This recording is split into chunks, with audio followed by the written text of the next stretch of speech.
What is up, YouTube? It's Josh. This is the Den of Nerds. I'm sitting down with Justin again. We're doing our weekly recap of Dragon Ball Super, preview predictions of the next week's episode. Justin, what is going on, man? We are here with Dragon Ball Super again, ready to talk with you guys about some more Screamin' Punchin' Mans. Yes, Screamin' Punchin' Mans, and the hype level is over 9,000. We had this crazy thing happen in 82 where, and you know this at the end of 81, Toppo comes down and is like, I will not let evil prevail. I'm going to basically slap the crap out of you, Goku, because you're a true villain. And they fought in 82. Justin, what did you think of the fight between Toppo and Goku? I absolutely love Toppo's fighting style. It's like nothing we've ever seen before. Dude's really into grapples, and I was laughing my ass off when he named every single attack Justice Punch, Yes. Justice the Crusher.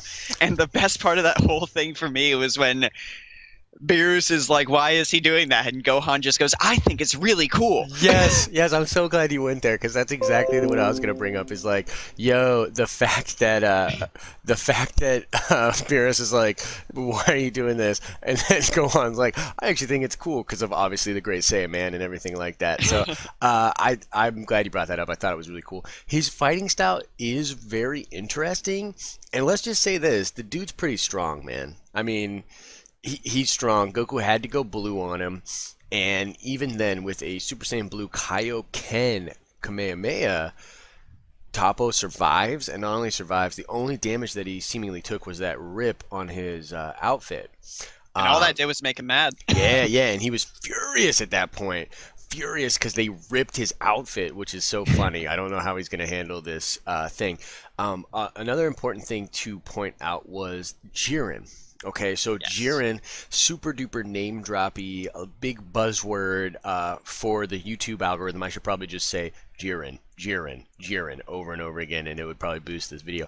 But the idea being that this character has been teased. He's the guy in the intro that Goku is fighting, and Toppo says in this episode, I'm not even the strongest one.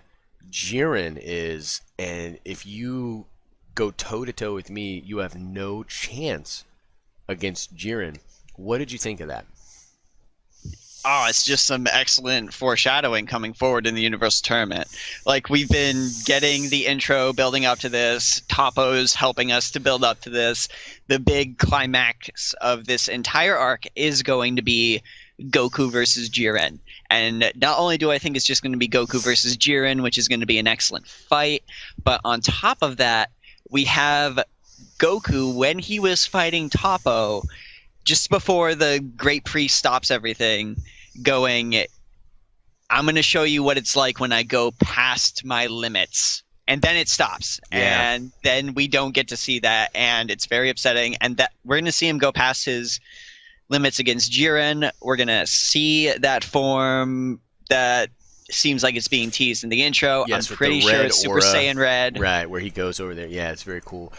Very interesting. I agree with you. That was super duper hype. And one thing that I found really interesting, and I was talking to some people about this on Twitter, was the Great Priest stopped that fight without Zeno's permission.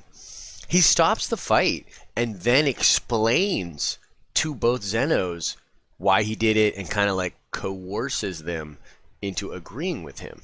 And that was the first moment where I felt validated in this just inkling that I've had the whole time, which is that the High Priest is not a good dude. He is not a good guy. And for him to stop the fight like that really was like a red flag. I was like, oh, so he's just going to do that. Okay, interesting. And like you said, right before Goku said he's going to surpass his limits, the fight stops. He's like, no, enough. I don't want to let that sit. So, I mean, what do you think about that? Do you think maybe the High Priest is a bad guy? Or what do you think was the motivation there? Great Priest seems really shady to me. There is always the argument that he did that just so Zeno might not become bored during the Tournament of Power, saying, "Oh, I've seen all this before," and just get bored and end up destroying everything anyways. But I really feel like the Great Priest has his own motivations. And I'm getting this whole sort of like puppet shadow government vibe from the Great Priest that, you know, Zeno is the strongest, but it's really the Great Priest who's the one controlling the strings and who's the one ruling all the universes. But I'm not sure if any of his kids, like Whis or any of them, know that. Whis, Vados, I don't really know. That's an interesting thing. Is like, okay, so let's say he is evil. Does that mean all the angels are evil? We don't really know what's going on with that. Who really knows? But very interesting thing. So essentially, then the fight is stopped, and they are given 40 hours to go recruit and to get ready for it. And I thought it was really cool because everybody's in Universe 7's team is all arguing. Everybody's arguing. Beerus super pissed, and Whis is trying to get everybody on the same page. It's like, look, we got to go do this.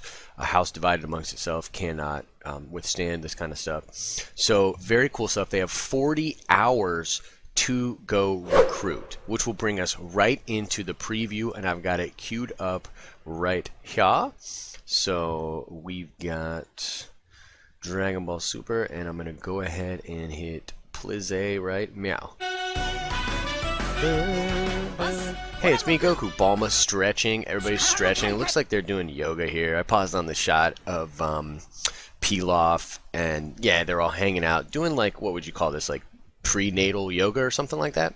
Yeah, some sort of exercises to try and help her, you know, birth the baby a little easier. We know Bulla's coming. Bulla's coming. So here's Goku saying there isn't much time until the Tournament of Power. I'm going to preview this. Vegeta looking all angry. We definitely can't leave you out, Vegeta. So I'm going to pause on this shot. Now, this is Krillin, and this looks to me like the Room of Spirit and Time, or the Hyperbolic Time Chamber in the English dub. Would you agree with that, Justin? Yeah, it definitely looks like it. So maybe, you know, that's what Piccolo was doing with Dende. They were trying to rebuild the Hyperbolic Time Chamber. It's possible, man. But, I mean, what's really cool is it looks like he's probably going to get... this is super speculation, but I think that Krillin and some of the other characters are going to understand the importance of training pretty quickly and get into the Hyperbolic Time Chamber. So we got 40... hours, and I think that the ratio is what, an hour is a year in the chamber. Is that true? Something like that. Let me or maybe a day is a year. Let me Google that really quick. So Hyperbolic Time Chamber, we're pulling that up. The Room of Spirit and Time. Come on, internet.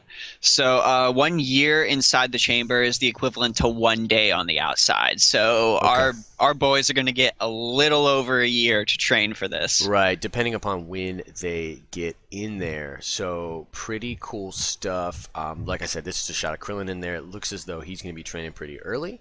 I'm going to go ahead and continue to play here. Looks like he's firing a... Oh, wait, what? He's fighting... What is that? It looks like he's fighting one of the other heroes, right? He is. He's fighting one of the Trio de Dangers. Yeah, one of the Bergamo guys. What do you think's up with that? I think maybe this is some Whis tomfoolery coming into the works here. Maybe Whis has found some way to like capture how these characters fought and is using that as a baseline for everyone to train against. Because unfortunately, we don't really have a judge for how strong the other universes are, other than the Trio de Dangers, who are supposed to be weaker, and Toppo, who is clearly levels and levels above absolutely everybody else, at least on par with Goku. Yeah, definitely. You know, one other thing I want to bring up too is like it looks as though he's purple, right? So he's purple. And what was that thing that was filler arc where Vegeta gets his body taken over or whatever, and it was like the purple thing? What was that thing called? I know off my head. Know the thing you're talking about. Do you think it's possible that like that is what's going on here? That this could be a version of that, like the Parasite version, so that they can train? Or you think this is just because we're both thinking there's no way this is actually one of the trio, right? Yeah, there's that, but then there's also, I think this is canon, when we had Tien and Yamcha and Krillin and all of them, quote unquote, go back in time to fight those Saiyans when they were preparing to fight Vegeta and Nappa and all that. Right. Could this maybe be something like that? Could definitely be. Yeah, I find that pretty interesting. But we're kind of convinced that this is the Room of Spirit and Time, that this isn't the tournament, right? Yeah. Very cool, though. Kind of mysterious. So I'm going to keep going here.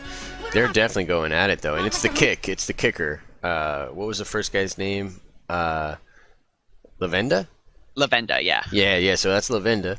Then I pause on this shot. Now that's a big old baby belly on Balma there. So Balma's baby's going to be born. Wee-san, can't you do something? So there's definitely some Whis tomfoolery going on here, but what do you think this is? Do you believe that Whis is going to try to facilitate the birth of the baby so that Vegeta can train? I mean, what do you think's going on with this? I think that's something that Goku wants them to do, but I don't think Whis is not only going to be able to do that, but he's not going to really have the capability to do that, and Goku's just going to have to grow up and deal with it. With the fact that Vegeta actually wants to be there for his family. Yeah, and we've talked about this over and over again, it seems like, but the training isn't going to be the thing that pushes Vegeta in this. It is the love of his family. So, this could be a very interesting moment in Dragon Ball Super history where Vegeta, because we know he is going to train a little bit, we've seen it in the gravity chamber, but he's going to take the majority of this 40 hours to probably just enjoy his time with his family. What do you think? Do you agree with that? Yeah, absolutely. But we will get Vegeta probably training so hard to the point that his short time of training is going to outweigh everyone else's training. Yeah, so that's just and how he's Vegeta does already, it. I mean, he already burst out of the Room of Spirit and Time and literally handed Goku Black his proverbial butt, and that was just so dope. I get the hair on my arm stands up whenever I watch that scene. It's incredible. So he's not that far off. So gonna go ahead and hit play. Definitely looks like there's her on the ball, and they're all doing that thing too. Oh my gosh, I love Pilaf Gang. They bring such lightheartedness to the show. It's really reminiscent of old school Dragon Ball. I know a lot of Dragon Ball Z diehards don't really like the show having that comedic edge to it, but I really, really enjoy it. I enjoy it as well. I think it's a part of the mythos. Like, you can't separate the two. Even Z was funny and had its own kind of quirky humor and things like that, and that's kind of the beauty of Dragon Ball. It's like the high energy but also humorous stuff. So, and then we've got this little shot here of Vegeta holding his little baby girl, and she just such a cutie. So that's pretty cool. Definitely gonna happen in this episode, we think, right? The birth is gonna happen. Yeah. I'm kind of seeing it like this. We'll go preview predictions here and then we'll sign off. This is how I'm seeing it go down. The whole episode is going to be recruitment, and the baby is going to be born at the very end of the episode. So essentially, this whole episode, Vegeta not training, Goku's going to approach him. It's not going to work. He's going to try to lay the stakes out for him. It's not going to work.